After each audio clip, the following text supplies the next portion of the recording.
And does it give you a little charge in front of a crowd like this? Yeah, and get that big hit? As a team, we kind of wanted Mountaineer Nation to show out for us, and so we could show everyone how good we are as a team and how exciting we are to watch. So they really came out in full force, and obviously it was a record crowd. So the atmosphere is unbelievable, and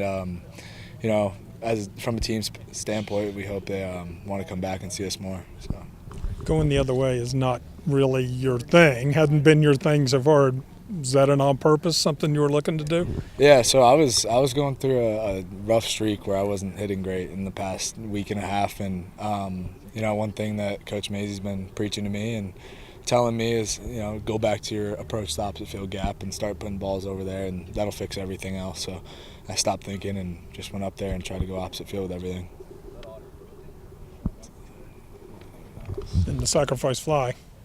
Obviously, I mean, it's a little different, but are you just thinking they'll put the ball in the outfield? Yeah, so we go through scouting reports and everything, and one thing they told me going to that bat is expect a lot of change-ups. And, I got 2 straight change-ups, and I was all over the first one. And obviously the second one I got a little fooled, got it off the end of the bat, but thank God it got out there, and Darius had a good jump and could score on it. So.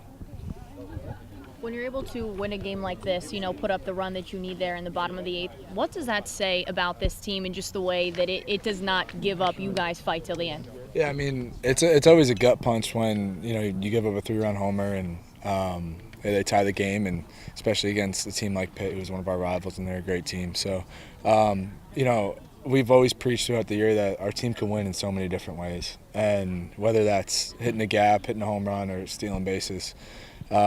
So once we went down and they tied it back up, we kind of just brushed it off the shoulders and said, all right, well, who's going to step up now? So it's been someone else every game this year. So it's a good thing about our team.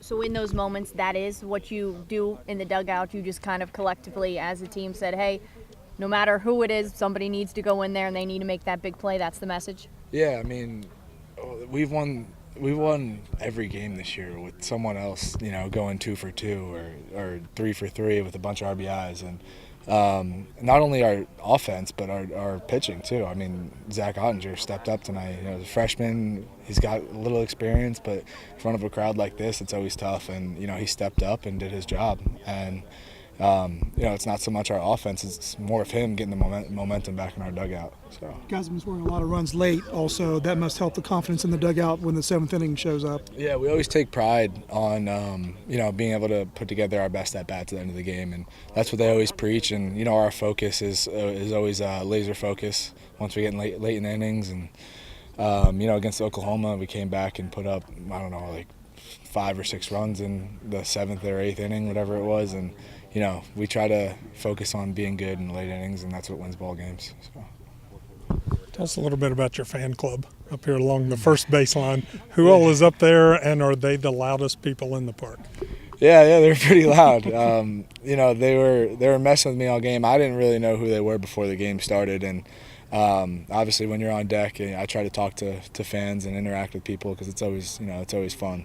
So they were asking me to join their intramural softball team, and I told them I was in, and we'll have to see how that works with NCAA regulations. But once the game was over, I made sure I went and shook their hands because they had my back the whole night. So.